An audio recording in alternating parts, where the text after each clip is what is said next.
She went to the ball to save her alpha. But when the Christmas bells tolled midnight, the bond they'd denied for years woke once more.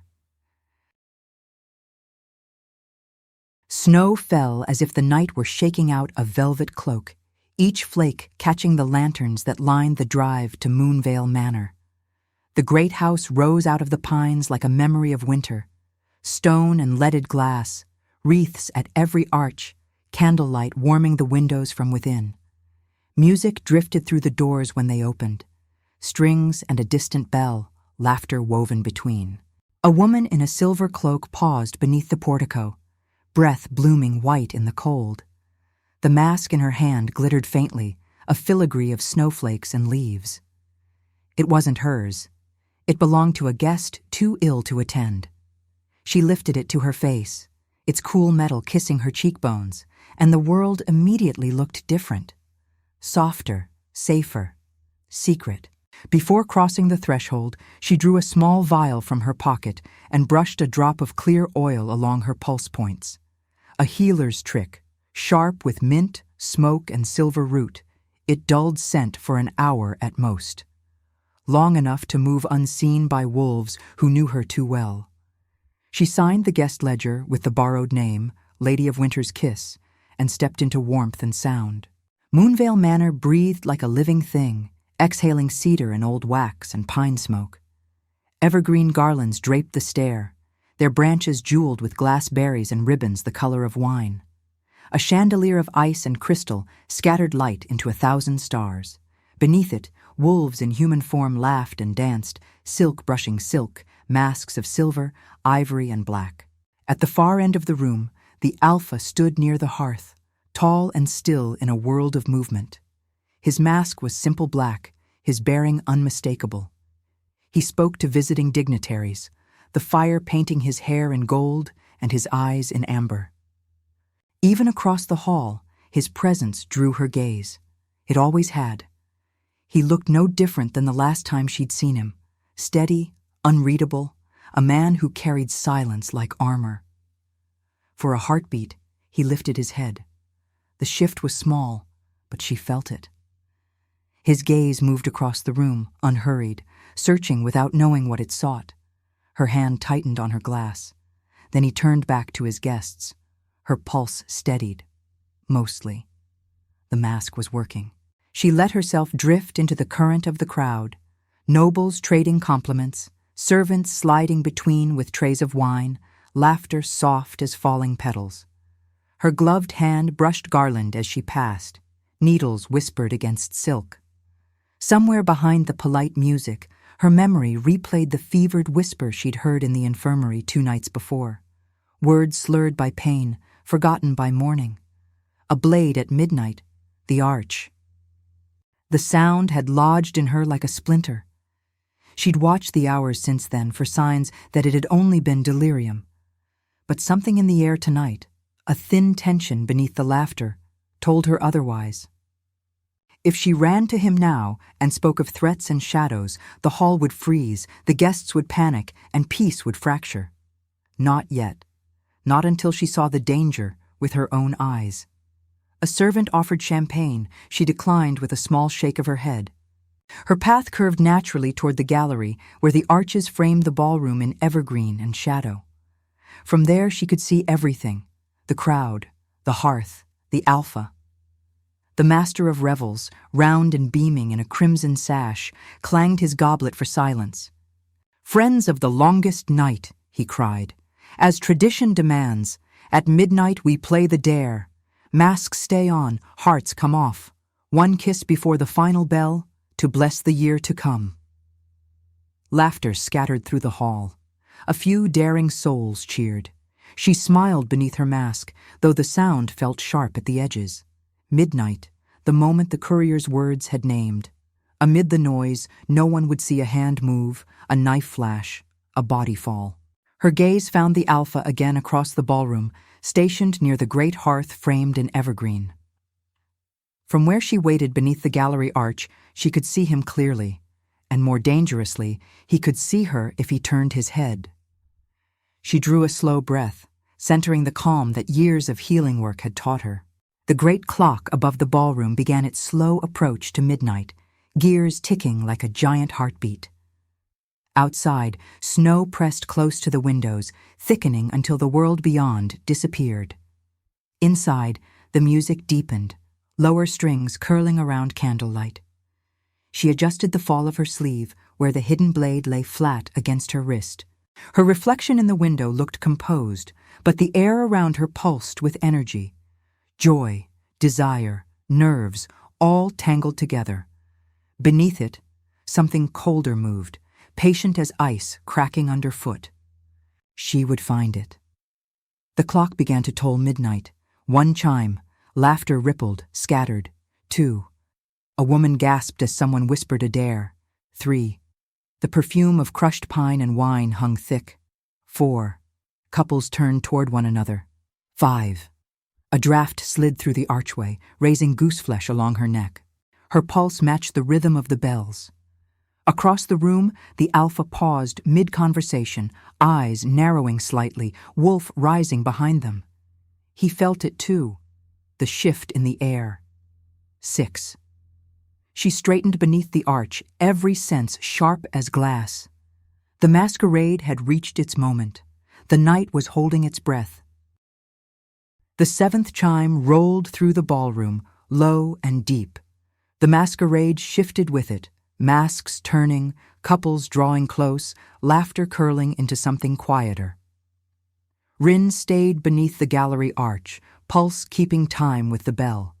The scent-masking oil on her skin had faded to a ghost. She could smell the world too clearly again. Wax, pine, crushed berries, and underneath it all, him. Across the room, Cassian moved through the crowd with a predator's patience, the black mask turning his expression unreadable. He was watching, weighing, always aware. But when the 8th chime sounded, he paused mid-stride. Her scent hit him like heat after frost. He turned his head sharply, scanning the sea of silver and crimson. The noise around him dimmed. A dozen perfumes fought to cover the truth, but his wolf knew. Sharp winter herbs, smoke, and something that had always clung to her skin when she worked in the infirmary. Familiar, forbidden. His gaze found the arch. Ryn froze as his eyes locked on hers. Even through the mask, that look burned straight through disguise and distance. He crossed the floor without hesitation, swift, silent, clearing a path that seemed to open for him. The 9th chime. She could have run. Instead, she stood rooted, the old instinct to yield to his command, tangled with something older still. When he reached her, the scent between them deepened, their wolves recognizing what their minds hadn't dared name. His jaw flexed. Control cost him effort. The 10th chime. The crowd surged, pressing closer, the noise swelling to shouts of mock encouragement. "Come on, Alpha! The game waits for no one!"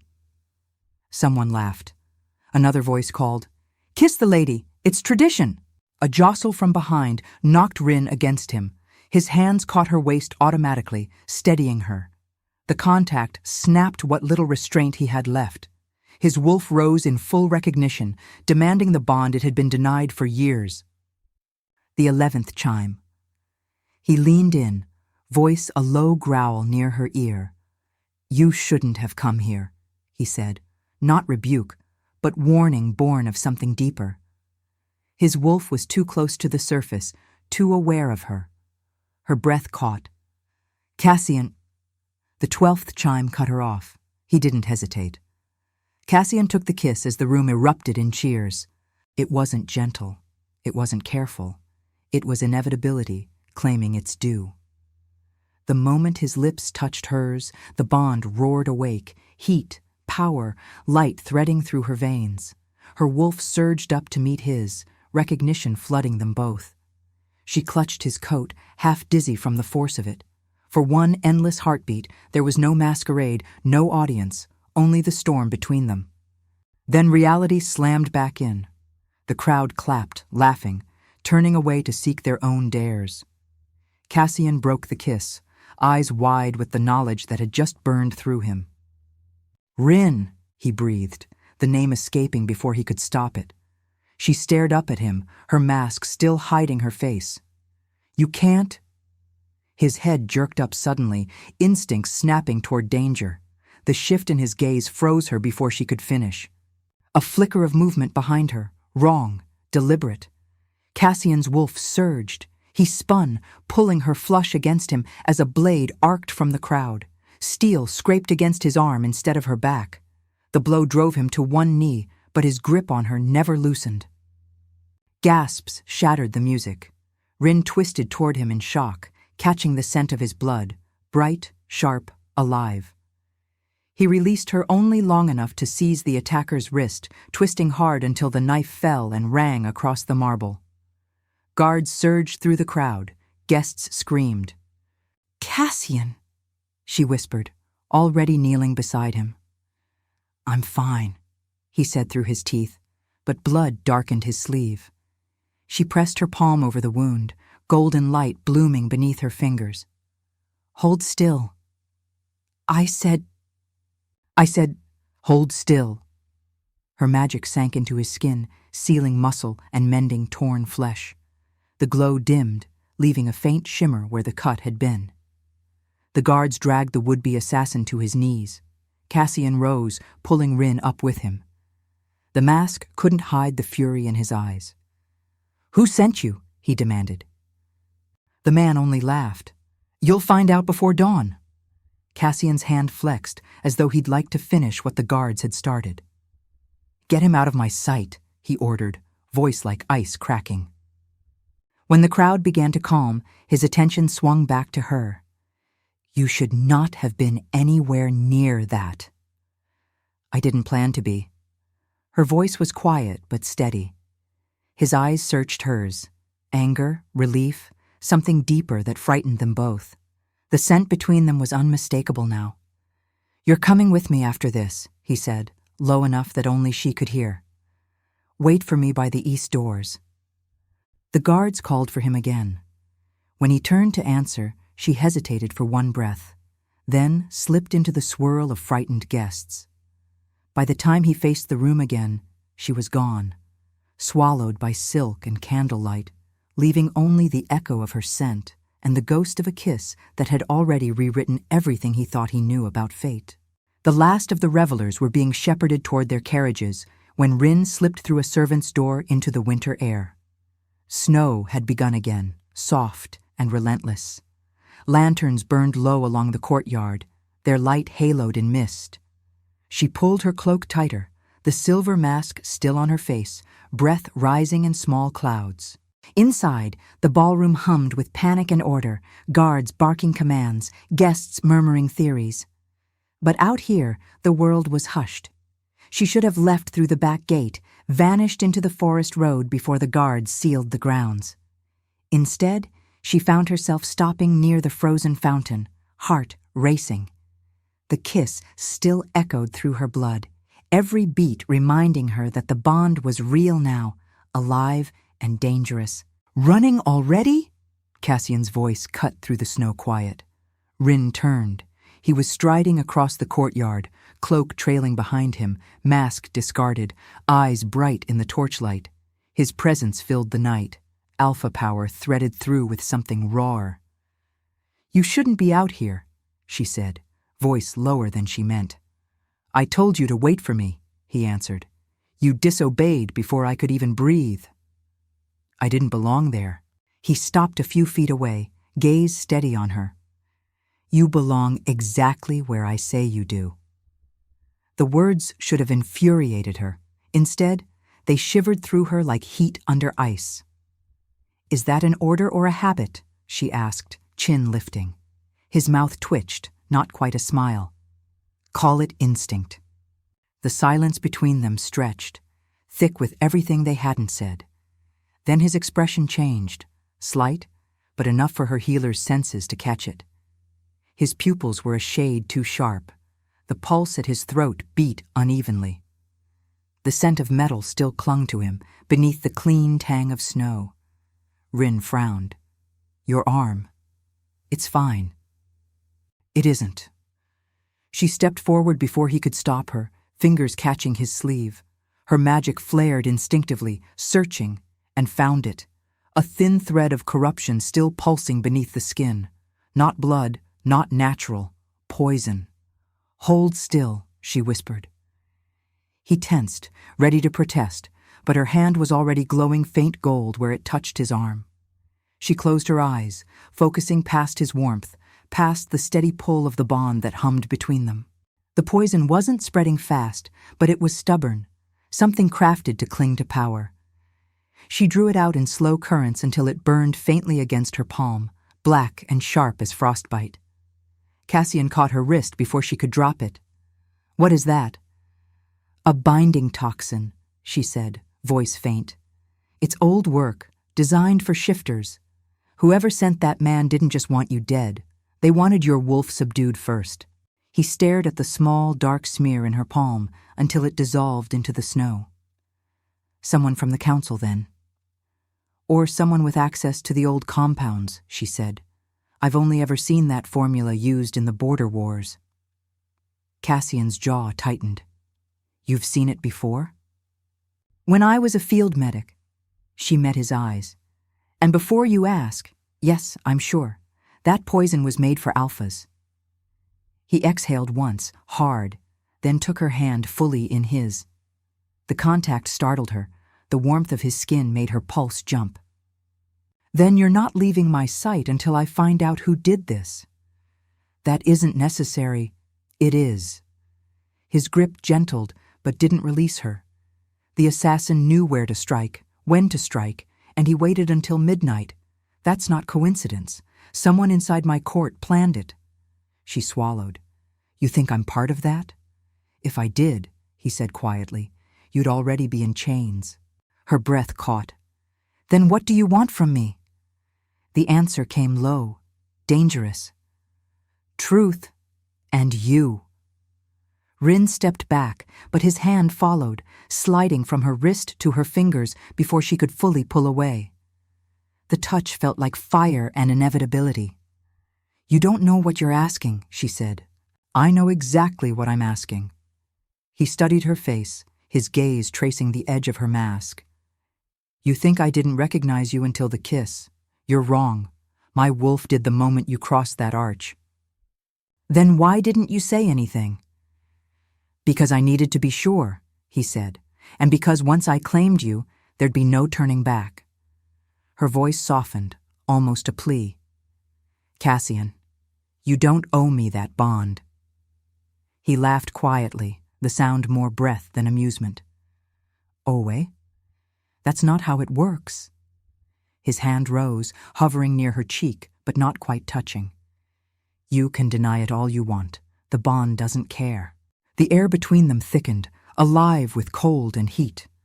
Somewhere beyond the walls, a bell rang faintly, guards changing posts. "You should get back before they start searching for you," she said, trying to sound steady. "If they see us, then let them see." "Cassian," his jaw set, "you risked yourself to heal me. You could have walked away, and yet you stayed." "I stayed because it was right," she said. "Not because—" "Don't lie to me." The words hit like a pulse. She took another step back, and this time he let her go. The cold filled the space between them. "I'll report what I found," she said finally, her voice barely carrying over the wind. "After that, you don't need me." "That's where you're wrong," he said. "Until I know who poisoned that blade, you're not leaving Moonvale." Her head lifted sharply. "You'd keep me here?" His eyes burned in the torchlight. "I'd keep you alive." Snow swirled between them, catching in her hair and lashes. For a moment, neither moved. Then Cassian turned toward the manor doors, calling for a guard. "Escort the healer to the north wing," he ordered without looking back. "She stays under my protection until further notice." The guard hesitated, glancing at Ryn. "Alpha, she's not on the guest rolls." "She is now." The heavy doors closed behind them with a sound like judgment. Ryn stood in the torchlight, heart racing. The poison was gone, but its echo lingered in both of them, along with something deeper, wilder, and impossible to cure. The manor's lower hall smelled of stone and snowmelt. A brazier hissed in the corner. Frost crept along its iron legs, as if even fire had to work for warmth tonight. The captured assassin knelt with his hands bound, head bowed beneath a rough cloth mask. Cassian stood a pace away, unmasked, every line of him cut from command. Name, employer, silence. The man's pulse thudded fast, but even, too even. Ryn watched from the wall, cloak gathered close. Her gloved fingers flexed once, then stilled. He's compelled, she said quietly. Heart rate steady under stress, pupils fixed. Someone sealed his tongue. Cassian's gaze didn't leave the prisoner. Can you break it? Not without breaking him. She moved closer, letting the faint glow of her gift skim the air above the man's throat. Magic prickled, cold, old, designed to hold. But oaths leave fingerprints. She inhaled, nose wrinkling at a bite of metallic smoke. Moon silver ash. Whoever bound him used it to fix the spell. Cassian's eyes flicked to her. You're certain. I trained to be. He held her gaze a beat longer than necessary, something like pride flickering under the iron, and then nodded to the guards. Cell. No one in or out. He breathes until I say otherwise. Boots scraped. The prisoner was hauled away. When the hall cleared, the quiet came back in a rush. The brazier hissed. Far above, someone hurried across a gallery. The sound traveled the bones of the house. Moon silver ash, Cassian repeated, turning to Ryn fully now. Who keeps it? Alchemists, oath priests, and anyone with access to ritual stores, she said. It's not rare by itself, but bound into poison? She shook her head. That's craft. You don't buy it by the handful at market. His jaw hardened. So the rot is inside my walls. Ryn's gaze searched his arm, the place her light had sealed. She reached without thinking, fingertips brushing the fabric. He tensed, then didn't. Any dizziness? No. His mouth tilted. You took the sting with you. It clung, she admitted, like it was made to. She let the sleeve fall. I need a clean sample of the residue, knife, tray, anything he touched. Varro would have what we pulled from the floor, Cassian said. He logged the evidence. Varro? My chamberlain. He glanced toward the stair. He inventories everything. They climbed to the service landing that overlooked the great kitchens. Steam and bread heat rose in waves. The place had the chaotic holiness of a church between hymns. At a side table, a ledger sat open beside a wrapped parcel of cloth. No chamberlain. Cassian's brows drew in. Varro never leaves a log unattended. Ryn untied the parcel. Inside lay the assassin's knife and a rag dusted with gray. The scent climbed immediately, sharp, metallic, sweet. She dipped a glass rod and touched it to the rag. The ash bled silver in the torchlight. Moon silver, yes, but cut with resin. She lifted it again, frowning. And pine pitch? Cassian's attention sharpened. From where? Not the forests, she said. From Candlestock. See the sheen? She angled the rag. The residue caught light like varnish. Whoever blended this used votive wax to bind it. His eyes narrowed. We only switched to pine wax votives this week. Who approved that? Varro, he said, voice going cold. A door banged somewhere down the corridor. Footsteps, running. Cassian moved first, the sound snapping through him like a command. North Passage. They sprinted into the service hall, lamplight stuttering over stone. At the far end, a figure in a dark coat shoved a side door and burst into the night. Cassian was on him before the door finished swinging, one hand slamming the panel back, the other catching cloth. The man wrenched free and cut across the snow-coated terrace, stumbling where ice hid beneath powder. Varro! Cassian's voice cracked the dark. The chamberlain glanced back once, enough to show his face, pale and pinched, eyes wild. He flung a handful of ash behind him and words with it. The air flashed hard and white. Ryn threw an arm up as sparks hissed across the stone. "Down!" she snapped. Cassian shifted, shielding her instinctively from the spray. The ash burned out quick. The chill returned, immediate and absolute. "Enough," Cassian said, and the word wasn't a shout so much as a decision. He lengthened his stride and hit Varro low, driving him into the drift beside the balustrade. Snow exploded. Varro wheezed and clawed for something at his waist. Cassian pinned his wrist and stripped a small vial from his fingers. Ryn was already there, breath fogging, palms open in warning. "Don't break it." Varro stilled, chest heaving under Cassian's knee. "It isn't what you think. It's exactly what I think." Cassian's tone could have frozen water. "You brought oath ash into my house. You laced a blade meant for my heart. Why?" The Chamberlain swallowed. In the torchlight, his lips looked bluish. "It wasn't supposed to kill you." Ryn's voice went very soft. "No? Only to take the wolf from you." His gaze skittered, found nowhere to land. "Long enough to force the treaty." "Which treaty?" Cassian said. "Bloodridge." The name slipped out like a cut vein. "They threatened my sister, said they'd gut her child if I didn't—" He choked, panic finally cracking through. "Please, I didn't have a choice." For a heartbeat, no one moved. Snow feathered down, effortless and pitiless. Cassian's jaw worked once. "You had a dozen choices before this one, and you made every wrong one." He glanced at Ryn. "The vial?" She took it carefully, holding it to the torch. Silver flecks swirled in dark resin. "Poison carrier, and probably a sealant for the oath. Enough to bind a room of men to silence or one alpha to his knees." Varro shut his eyes. "I only meant to weaken you, force you to sign.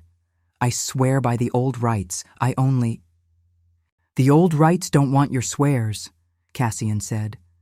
He rose, dragging the Chamberlain up with him and shoving him toward the waiting guards who had pounded onto the terrace. "Cell, no visitors. And send for Elder Mara. We'll need oath-breaking witnessed before dawn." When Varro was hauled away, the terrace felt suddenly wider. Ryn looked at Cassian over the vial's dim swirl. "Bloodridge will deny it in the council. They'll claim Varro acted alone. They can claim what they like."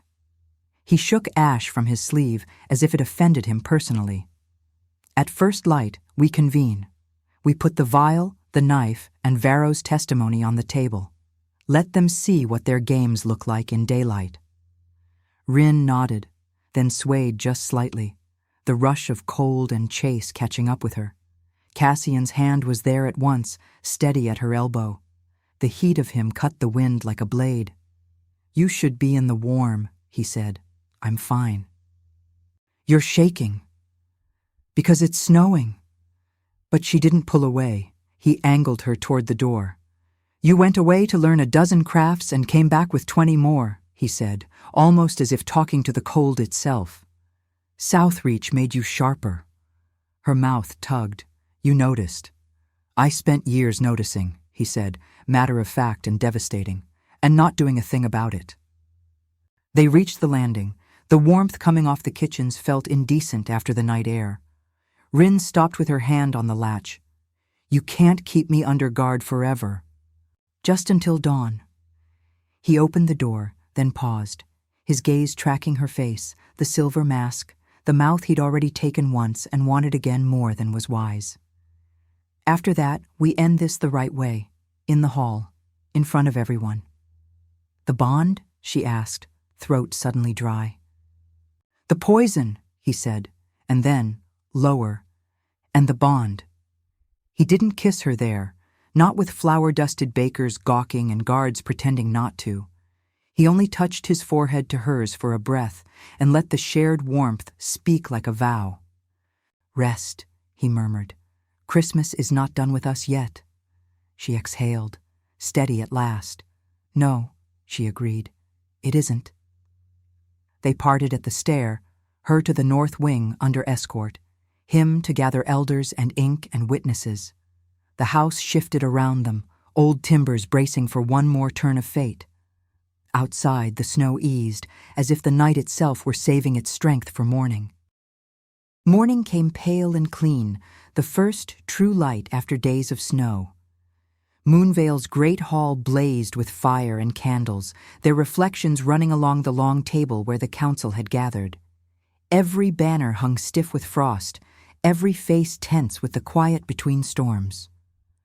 Cassian stood at the head of the table, the vial of moon-silver ash glinting between his fingers. Ryn waited at the edge of the hall, still masked, but no longer hidden. The warmth of the room pressed against her shoulders, yet the air felt charged, as if the house itself listened. When Cassian spoke, his voice filled every corner. Varro confessed under oath. He was threatened by Bloodridge envoys to deliver poison during the Yuletide ball. You all heard him say it. This. He lifted the vial, light catching the silver flecks. Was meant to strip the wolf from me long enough to force my signature on their treaty. A ripple of anger moved through the room. The oldest counselor muttered, "Coward's craft." Cassian's gaze didn't waver. We will not answer it with cowardice. The envoy who ordered this will be named before dusk, but understand me now. Moonvale will not bend for blood bargains. He set the vial down with a deliberate click. Ryn Winterborn identified the toxin.